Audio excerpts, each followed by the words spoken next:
El día del entierro amaneció con una niebla espesa, de esas que parecen tragarse el sonido de las campanas. En el cementerio, la humedad calaba los huesos y el aire olía a tierra recién removida. Yo estaba de pie junto al ataúd de mi hermano, con las manos metidas en los bolsillos del abrigo y el corazón hecho un nudo. El sacerdote hablaba despacio, con esa voz cansada que usan los que entierran más de lo que viven. A mi alrededor, unas pocas caras conocidas, viejos amigos, 2 vecinos del pueblo, y la mujer de mi hermano, ya encorvada por los años y las ausencias. En un momento, alguien se acercó y me preguntó en voz baja: ¿Y tu hijo, Manuel, no ha podido venir? Le respondí sin mirarlo: está trabajando. Dice que ese no es su tío. Lo dije así, sin rencor, pero las palabras pesaron más que la tierra sobre el ataúd. Nadie dijo nada. Solo el murmullo de los rezos llenó el aire. Mientras el cura lanzaba las últimas paletadas de arena, yo pensaba en la ironía de todo aquello. Mi hermano Antonio, el hombre que me enseñó a andar, a escribir mi nombre y a sostener una azada, descansaba en paz, pero su memoria se había quedado sola. Mi hijo no lo conoció bien, es verdad. Antonio vivía en el pueblo y nosotros en la ciudad. Pero eso no era excusa. La sangre no se mide por kilómetros. Recordé la llamada de la noche anterior. Hijo, mañana entierran a tu tío. Papá, apenas lo vi 2 veces. No era de mi familia. Era mi hermano. Ya, pero no el mío. Aquella frase se me clavó como una astilla. No el mío. Y comprendí, con el cansancio que solo da la edad, que los lazos se rompen no con la muerte, sino con el olvido. Durante la misa, mientras el sacerdote hablaba de la familia y del amor que trasciende la vida, me quedé mirando el banco vacío junto al mío. Nadie a mi lado, ni una mano sobre mi hombro. Solo el frío y el sonido de la lluvia empezando a caer. Cuando el cura dijo: «Y ahora, que la familia se despide», miré alrededor. La familia era yo. Solo yo. Tragué saliva y di un paso al frente. Puse mi mano sobre el ataúd, áspera, temblorosa. «Gracias, hermano», susurré. «Me enseñaste a ser hombre, aunque hoy no haya nadie aquí que lo recuerde». El viento se llevó mis palabras, y yo me quedé quieto, mirando cómo la tierra cubría la madera poco a poco. Esa tarde, cuando volví al coche, encendí el motor sin prisa. Llovía con fuerza. El asiento del copiloto estaba vacío. Y pensé que la verdadera orfandad no llega cuando mueren los tuyos, sino cuando los vivos dejan de sentirse parte. Dime desde dónde estás viendo esto, y dale like si alguna vez sentiste que la familia se rompe, no por la muerte, sino por el olvido. Antonio no fue solo mi hermano mayor. Fue, durante muchos años, mi padre, mi maestro, de algún modo, mi brújula. Nuestro padre murió al poco de terminar la guerra, y mi madre no tardó en enfermar. Antonio, con apenas 17 años, se convirtió en cabeza de familia sin pedirlo. Yo tenía 8. Recuerdo su voz firme al decir: «No te preocupes, Manolo. Yo me encargo». Y se encargó. Nos criamos en un pueblo de Castilla donde la tierra era dura y los inviernos parecían no acabar nunca. Antonio trabajaba de todo. En el campo, en la cantera, en el molino. Volvía con las manos rotas, los hombros hundidos, pero con la sonrisa intacta. Me enseñó a escribir mi nombre en una pizarra vieja que un maestro había tirado a la basura. Y cuando tuve edad para ayudar, me enseñó a plantar, a arreglar una bicicleta, a mirar a los ojos sin bajar la cabeza.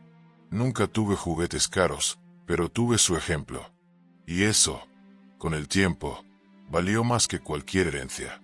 Cuando crecí, me fui a trabajar a Madrid. Antonio se quedó en el pueblo, fiel a su tierra. Cada año bajaba en verano para visitarlo. Me esperaba en la estación con su gorra de siempre y una botella de vino envuelta en papel de estraza. «Para brindar por los que seguimos», decía. Siempre me preguntaba por mi hijo, por cómo le iba en los estudios, por si tenía novia. «Tráelo un día», me decía. Que conozca el sitio de donde vienes. Yo se lo repetía a mi hijo, pero él siempre encontraba una excusa. Los estudios, los amigos, el trabajo. Ya iré, papá. No es mi ambiente. Antonio no se quejaba, aunque en su mirada se adivinaba cierta tristeza. Los jóvenes ya no entienden de raíces, decía. Tenía razón. El tiempo fue pasando, y con él, las llamadas se hicieron más cortas, las visitas más espaciadas. Antonio envejeció entre olivos y silencios, y yo me perdí la mitad de su vejez. Cuando murió, me sentí culpable. Pero no por mí, por lo que mi hijo no había querido conocer. El día que lo llamé para decirle que su tío había fallecido, pensé que, al menos por respeto, vendría conmigo. Papá, apenas lo conocí. No era de mi familia, me dijo, con una naturalidad que me heló la sangre. Era mi hermano, hijo. Sí, pero eso no me obliga. Aquella conversación me pesó más que cualquier duelo. Después del entierro, volví al pueblo para arreglar los papeles. Dormí en la casa vieja de Antonio, donde aún olía a leña y jabón casero. En la mesilla había una foto enmarcada, los dos de jóvenes, él con la mano en mi hombro. Detrás, con su letra firme, había escrito: a mi hermano Manuel, mi mayor orgullo. Me quedé un rato mirándola, con un nudo en la garganta. Entendí entonces el precio real de la pérdida. No era solo que Antonio ya no estuviera. Era saber que su memoria se perdería conmigo. Que cuando yo faltara, nadie más recordaría su nombre, ni su risa, ni el modo en que me defendía cuando los demás se burlaban de mí. Esa noche no dormí. El viento golpeaba los postigos, y el eco de las palabras de mi hijo me taladraba la mente. No era de mi familia. ¿Cómo se llega a eso? ¿En qué momento un hijo deja de entender que la familia no se elige, se honra? Quizá la culpa era mía. Lo había criado en la ciudad, rodeado de comodidades que yo nunca tuve, sin enseñarle el peso de la historia que lo precedía. Le di estudios, techo, libertad, pero no le di raíces. Al amanecer, salí al patio y vi el viejo olivo que Antonio plantó conmigo de niño. Tenía las ramas torcidas, pero seguía vivo, fuerte, tercamente en pie. Me acerqué y pasé la mano por su tronco rugoso. Tú al menos sigues aquí, le dije en voz baja. Tú no olvidaste. En ese momento lo decidí. Haría algo para que su memoria no se borrase. No con reproches, sino con vida. Y con tierra, como le habría gustado a él. El entierro había terminado, pero las palabras del sacerdote seguían resonando en mi cabeza como un eco imposible de apagar. Y ahora, que la familia se despide. Me quedé inmóvil. A mi alrededor, un par de vecinos, la mujer del panadero, y un primo lejano al que hacía 20 años que no veía. Todos esperaron un segundo, mirándome, como si esperaran a alguien más. Pero no había nadie. El viento soplaba fuerte y la lluvia caía fina, insistente, manchando los abrigos y el suelo. La cuerda que bajaba el ataúd se tensó con un chirrido, y sentí el peso de la tierra caer sobre la madera como un golpe seco en el pecho. Aquel sonido, sordo y repetido, era el cierre de una historia entera, la nuestra. Y allí estaba yo, solo, viendo cómo el hombre que me había dado techo, pan y apellido se hundía en silencio, mientras mi propio hijo no encontraba un hueco para acompañarlo. Durante unos segundos, me pareció escuchar su voz, la de Antonio, la de aquellos años duros pero llenos de vida. No pasa nada, Manolo, me habría dicho, cada cual siembra lo que puede. Y sin embargo, yo sabía que no era cierto, que las semillas mal plantadas también eran culpa del sembrador. El cura cerró el libro, hizo una señal de cruz y se marchó con paso ligero, sin mirar atrás. El resto lo siguió. En pocos minutos quedé solo frente a la tumba abierta. Metí las manos en los bolsillos, buscando calor, y encontré un pañuelo arrugado y la foto que había llevado para dejar con él. Los dos, jóvenes, riendo frente al viejo camión que compartimos en los años 50. La dejé sobre el montículo de tierra. Hermano, susurré, Parece que el apellido se nos ha hecho corto. Ya no alcanza para unirnos. El aire helado me hizo cerrar los ojos. Por un momento, pensé en mi hijo, en cómo le había enseñado a montar en bici, en cómo corría por el parque mientras yo lo aplaudía desde el banco. ¿En qué momento se había quebrado el puente entre nosotros? Un trueno lejano me sacó del pensamiento. Empecé a caminar hacia la salida del cementerio. La tierra húmeda se pegaba a mis zapatos, y el cielo, gris, parecía caerse a pedazos. Cuando crucé la verja, me giré una última vez. El olivo viejo del camposanto, retorcido y firme, se inclinaba bajo la lluvia. Me pareció que Antonio me hacía un último gesto, invitándome a no dejar que su memoria se hundiera del todo. Y entonces lo entendí. No había perdido solo a mi hermano. Había perdido el hilo que unía el pasado con el presente. El silencio de mi hijo no era desinterés. Era ignorancia. Una ignorancia que yo, con mis silencios y mis comodidades, había alimentado. Aquel día, bajo la lluvia, me prometí una cosa, que si él no entendía lo que era la sangre, yo se lo enseñaría sin palabras, con raíces. Pasaron semanas antes de que el silencio dejara de doler. La casa de Antonio, vacía, seguía oliendo a él, a madera, a tabaco de liar y a tierra húmeda. Cerré las ventanas, guardé sus pocas cosas y me senté en la cocina, frente a la silla que siempre ocupaba. En la mesa había un cuaderno con su letra firme. En la primera página había escrito: cuando yo falte, planta algo, que no me coman los gusanos, sino las raíces. Aquella frase me atravesó. No era una instrucción, era un testamento. Y sin pensarlo demasiado, decidí cumplirla. Fui al vivero del pueblo y compré un árbol joven, un almendro. No por casualidad, era el que más le gustaba a mi hermano. Tiene la mala costumbre de florecer antes de tiempo, como la esperanza, solía decir.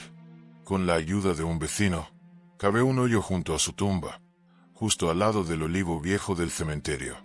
La tierra estaba húmeda y olía a lluvia. Metí las manos en el barro sin guantes. Sentí como la tierra fría se pegaba a mis dedos, como si me devolviera parte de lo que había perdido. Cuando terminé, me quedé un rato observando el pequeño árbol, apenas un tallo con hojas tímidas. Ahí tienes compañía, Antonio, murmuré. Crecerá contigo. Volví a casa con una sensación de paz que no recordaba. Aquella noche dormí bien, por primera vez en mucho tiempo. Una semana después, encendí el ordenador, ese aparato que apenas sabía usar, y abrí el correo electrónico. Escribí a mi hijo un mensaje corto, sin reproches. He plantado un árbol junto a la tumba de tu tío. Cada año le mandaré una foto. Tus raíces siguen vivas. Adjunté una imagen del almendro recién plantado y la envié. No hubo respuesta. Pasaron los meses. Llovió, nevó, llegó la primavera, y el árbol floreció. Pequeñas flores blancas, frágiles, pero firmes. Fui al cementerio con la cámara y le saqué otra foto. Le volví a escribir. Ya tiene flores, como las que tu madre plantaba en el balcón. Tampoco contestó. No importaba. Yo no esperaba una disculpa. Quería sembrar algo que hablara por mí cuando mis palabras ya no bastaran. Cada año repetí el ritual. Visitaba la tumba, limpiaba la tierra, regaba el almendro y tomaba una foto. El segundo año, el árbol ya era más alto que yo. Su sombra tocaba el mármol. Cuando el viento soplaba, las hojas parecían susurrar. El tercero, el tronco se había endurecido, y el cementerio entero se llenaba del olor dulce de sus flores. La vida seguía creciendo sobre la muerte, sin pedir permiso. Los vecinos empezaron a llamarlo el árbol del hermano. Algunos se detenían a mirarlo, otros dejaban flores bajo su sombra. Yo iba cada domingo y me quedaba allí, sentado en el banco de piedra, hablando con Antonio como si nunca se hubiera ido. Un día, mientras me limpiaba el sudor de la frente, un hombre mayor se acercó y me dijo: «Bonito árbol». «Era para mi hermano», respondí. «Ya no es solo para él», dijo el hombre. Es para todos los que necesitamos recordar. Aquellas palabras me acompañaron de vuelta a casa. Y, como cada año, envié otra foto a mi hijo.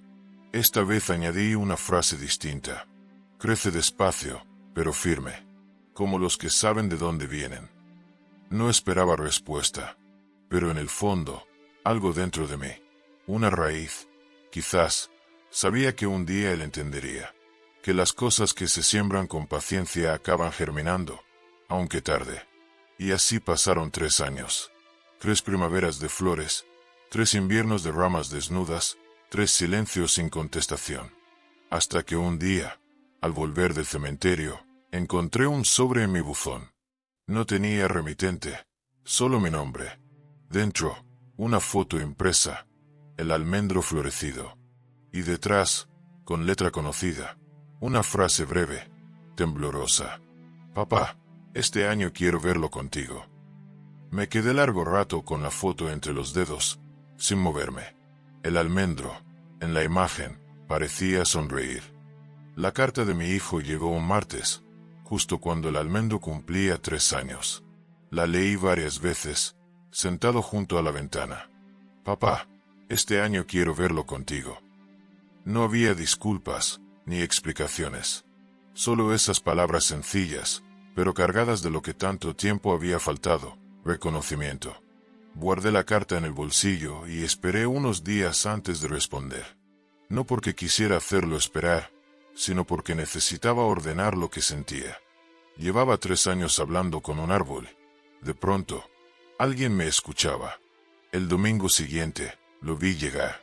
Mi hijo, Javier, bajó del coche con un gesto contenido, como si temiera entrar en un territorio sagrado. Vestía sin pretensiones, camisa remangada, vaqueros, sin el brillo del hombre apurado que recordaba de la ciudad. Hola, papá. Hola, hijo. No hubo abrazos ni reproches. Solo una pausa, de esas que curan más que 1000 palabras. ¿Dónde está?, preguntó.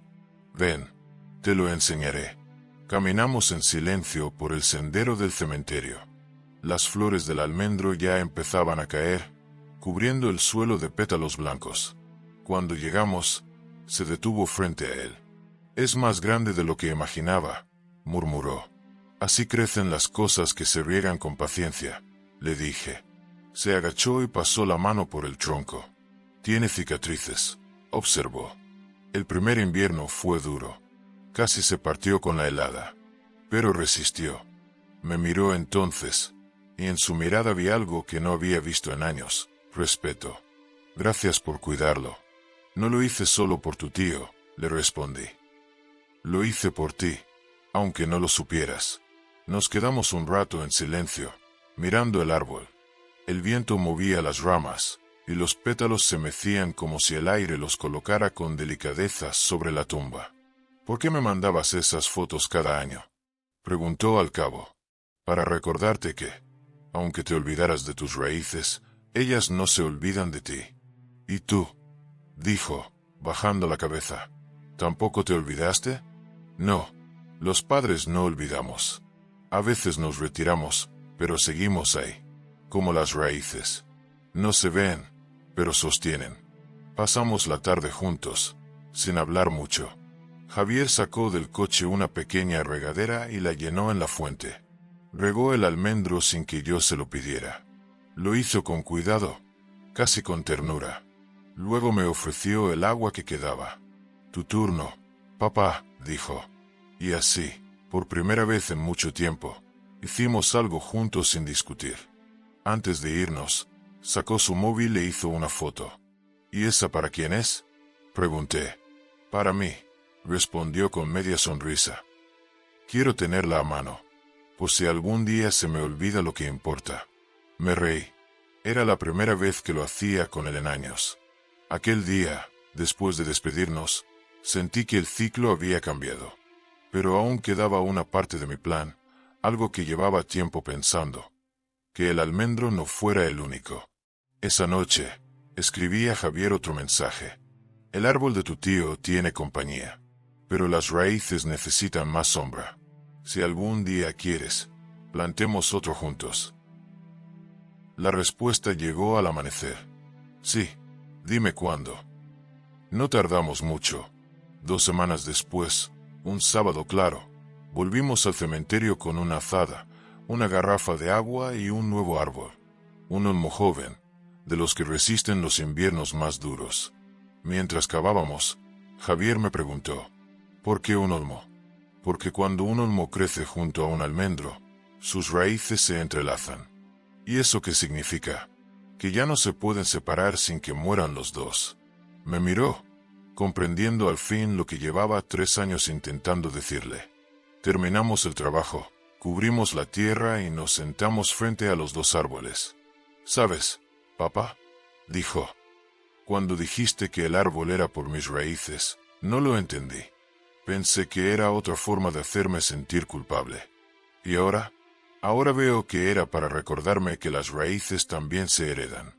Antes de marcharnos, me pidió la cámara. Quiero hacerte una foto con ellos, dijo. Posé sin saber qué hacer con las manos.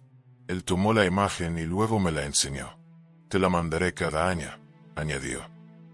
Para que sepas que tus raíces siguen creciendo. Nos abrazamos. Fue breve, pero sincero. De camino al coche, Javier se detuvo un instante y miró hacia atrás. Papá, ¿qué pasa? Gracias por no rendirte conmigo. Me quedé allí, viendo cómo se alejaba, con el corazón ligero. El almendro se movía al viento, y las ramas del olmo nuevo parecían inclinarse hacia él, como si ya se reconocieran. Y pensé que, quizás, los árboles son la forma más paciente que tiene el amor de esperar. El invierno siguiente fue duro. De esos que calan en los huesos y hacen que el silencio suene más fuerte que cualquier palabra. Pero ese invierno trajo algo distinto. La visita de mi hijo sin previo aviso. Era febrero, y yo estaba en el taller pequeño del patio, enredando con una silla vieja, cuando escuché el timbre. ¿Quién será a estas horas?, murmuré, limpiándome las manos con el trapo. Abrí la puerta y allí estaba Javier, con un abrigo grueso y el rostro cansado. Traía un ramo de flores silvestres. No eran compradas, se notaba que las había recogido en el camino. Buenos días, papá. Buenos días, hijo. ¿Qué haces aquí? He venido a hablar. Entró sin esperar invitación, como quien vuelve a un sitio que nunca debió dejar. Se sentó frente a la estufa, frotándose las manos. Tenía que venir, dijo al fin. No por el árbol, ni por el tío Antonio, sino por ti. Me quedé callado, dejando que las palabras encontraran su sitio. He estado pensando mucho, papá, en todo, en lo que dijiste aquel día, sobre las raíces, sobre la sangre. No lo entendía. Creía que la familia era algo que se podía escoger, como los amigos o el trabajo. Pero me equivoqué. Su voz temblaba. Hace poco, Marta, su mujer, me preguntó por mi infancia. Quiso saber quién me había enseñado a trabajar, a respetar, a no mentir. Y me di cuenta de que no supe responderle. Porque todo eso venía de ti. Y de él, de mi tío. Aunque no lo conociera. Me miró con una mezcla de vergüenza y alivio. He sentido vergüenza, papá, de no haber ido aquel día. De no haberte acompañado. De no entender lo que significaba para ti. Yo respiré despacio. No había ira ni rencor en mí, solo un cansancio manso. La vergüenza, hijo, no sirve de nada si no se convierte en respeto. Lo sé, dijo, bajando la cabeza. Por eso he venido. Quiero que me enseñes lo que olvidé. Me quedé observándolo. Era un hombre hecho, con arrugas en los ojos y el pelo ya tocado de gris. Pero en ese momento vi al niño que fui yo alguna vez, buscando guía. ¿Qué quieres aprender, Javier? A recordar, dijo con voz baja. Quiero conocer la historia de mi familia. Saber quién fue Antonio, quién fuiste tú antes de ser mi padre. Sonreí, sin poder evitarlo. Eso no se enseña hablando. Se enseña caminando. ¿Caminando? Mañana iremos al pueblo. A ver a tu tío. El día siguiente amaneció despejado. Salimos temprano, con una fiambrera y un termo de café. El camino hacia el pueblo estaba igual que siempre. Campos de trigo dormidos y almendros desnudos, esperando la primavera. Cuando llegamos al cementerio, el almendro estaba en flor otra vez. Pequeñas manchas blancas sobre las ramas secas del invierno. Javier se detuvo, mirando embobado. Parece imposible, dijo. Con el frío que ha hecho. Y aún así florece. Tu tío decía que el almendro es testarudo, respondí. No le importa si el mundo no está listo. Él florece igual. Nos quedamos un rato en silencio. Luego, Javier dejó las flores a los pies de la tumba y habló despacio. Hola, tío Antonio. No te conocí, pero creo que te debo parte de quién soy. Sus palabras fueron sencillas, pero sinceras. Después sacó una libreta del bolsillo. He empezado a escribir, me confesó. Historias de la familia. Lo poco que sé y lo que me vayas contando. Quiero que mis hijos lo lean algún día. ¿Para qué? Pregunté, intrigado. Para que nunca vuelvan a decir que alguien no es de su familia. Me quedé mirándolo largo rato. A veces, el arrepentimiento llega tarde, pero cuando es verdadero, vale por todo el tiempo perdido. ¿Sabes, papá?, añadió él. Creo que todos necesitamos un árbol al que volver. Y raíces que nos esperen, le respondí. Antes de irnos, nos sentamos en el banco de piedra frente a las dos sombras, el almendro de Antonio y el olmo que plantamos juntos. Papá, dijo él, mirando las ramas, me gustaría plantar otro. ¿Otro? Sí, uno para nosotros, para los que aún estamos. Sonreí. Entonces no será un árbol de recuerdo, sino de futuro. Cavamos despacio, compartiendo el trabajo sin hablar. Plantamos un pequeño roble, fuerte y joven. Javier apretó la tierra con las manos, y luego, en un gesto que me conmovió, me ofreció su navaja. Haz tú la primera marca, papá. Tallé en la corteza 3 letras. AMJ. Antonio, Manuel y Javier. Nos quedamos mirándolo en silencio. Cada árbol tiene ramas, pero solo una raíz, dije por fin. Y la nuestra, añadió él, empieza contigo. Cuando volvimos al coche, el sol caía entre las ramas, tiñendo el aire de un dorado suave. Me giré una última vez antes de marcharme. Los 3 árboles formaban una línea perfecta, pasado, presente y futuro. Y entendí que no hacía falta más. El perdón ya estaba completo. Los años pasaron sin prisa, como el río que no olvida su cauce. Yo envejecí despacio, rodeado de silencio y de las pequeñas rutinas que dan sentido a los días. Regar las plantas, pasear por el mercado, escribir cartas que nunca envío. Pero algo había cambiado. Ya no estaba solo. Javier venía cada mes, sin falta, y siempre con el mismo propósito. Papá, decía cada vez que entraba por la puerta, ¿vamos al pueblo? Ya no hacía falta preguntar a qué pueblo. El bosque familiar, como él empezó a llamarlo, crecía con fuerza. El almendro de Antonio florecía con obstinación cada febrero. El olmo, con su tronco recto, daba sombra en verano, y el pequeño roble que plantamos juntos empezaba a mostrar la firmeza de los árboles que nacen con propósito. Cada visita se convertía en una lección sin palabras. Caminábamos entre las lápidas, dejábamos flores frescas y luego nos sentábamos en el banco de piedra. Javier solía llevar consigo una libreta, aquella donde había empezado a escribir la historia de la familia. He añadido más cosas, me contaba. Hablé con la tía Carmen, me contó cómo era el abuelo cuando era joven. Yo sonreía. ¿Y qué te dijo? Que tenía tus mismos ojos. Y el mismo orgullo. A veces venía con su mujer, Marta, y otras, con el pequeño, mi nieto Daniel, que apenas levantaba 1 metro del suelo y corría alrededor de los árboles sin entender aún lo que representaban. Abuelo, ¿por qué tienes 3 árboles? Me preguntaba. Porque cada uno guarda una historia, Dani. ¿Y el mío? Decía, curioso. El tuyo aún está por plantar. Entonces me abrazaba, y yo pensaba que el ciclo, al fin, se había cerrado. Un otoño, Javier me propuso algo que me emocionó. Papá, Quiero hacer una reunión familiar allí. No un funeral, ni un homenaje. Una comida sencilla, para celebrar a los que vinieron antes. ¿Una comida en el cementerio? Bromeé. No exactamente. En el campo de al lado. He pedido permiso al ayuntamiento. Y así fue. Aquel domingo de octubre, el sol caía tibio sobre el valle. Marta preparó tortilla, vino y pan, y los niños corrían entre las hojas secas mientras los adultos charlaban. Al fondo, los 3 árboles se mecían al viento, como si también formaran parte del encuentro. «Papá, mira», dijo Javier, señalando a su hijo. «Dani quiere ayudarte a plantar su árbol». Me levanté despacio, con el bastón, y lo vi llegar corriendo con una pequeña encina en las manos. «Este es el mío, abuelo. Dice papá que es fuerte como tú». Cavamos un hoyo juntos, él con su pala de juguete y yo con las manos, despacio, sin importar el esfuerzo. Cuando plantamos la encina, el niño me miró con orgullo. «Ahora somos 4, ¿no?»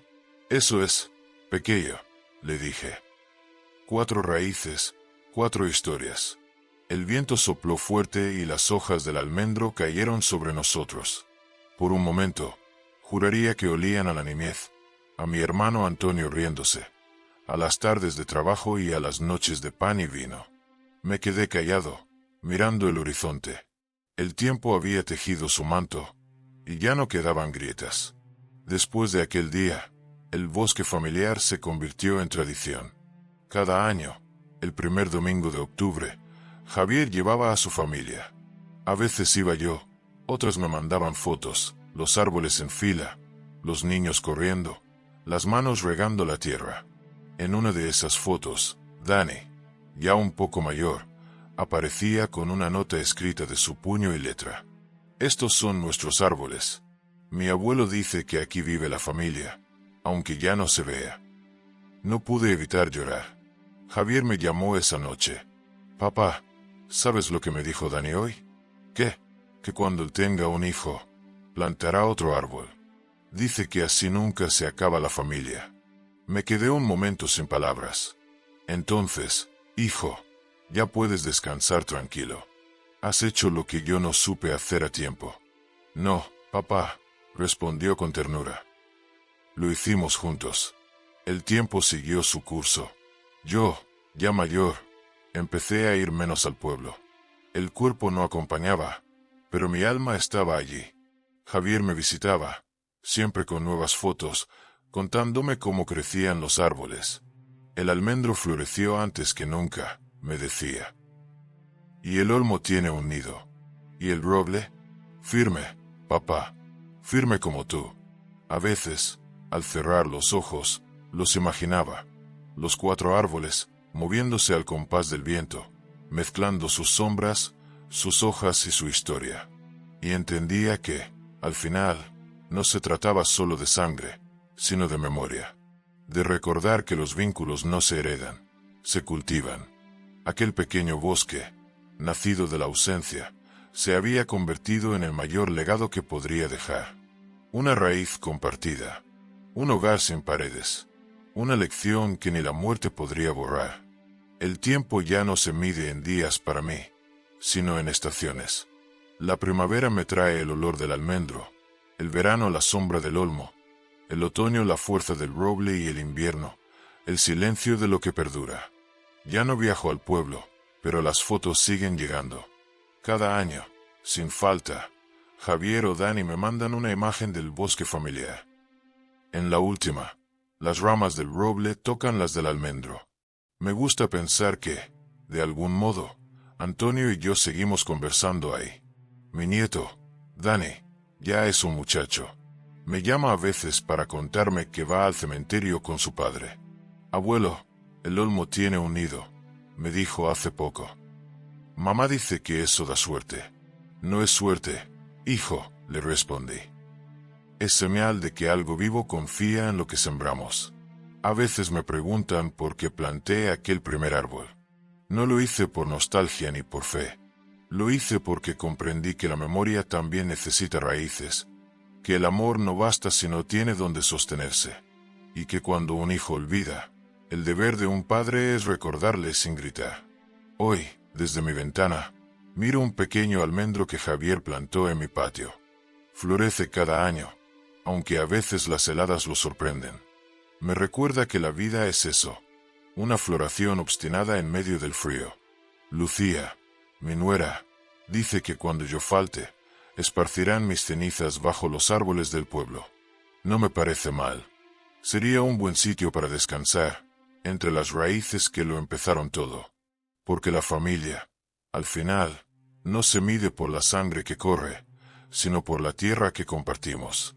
Y si algún día alguien pregunta quién plantó aquel bosque, quizá respondan: un hombre que entendió tarde lo que nunca debió olvidarse. Y eso bastará. ¿Y tú? ¿Irás al funeral de alguien que tus hijos ya no consideran familia?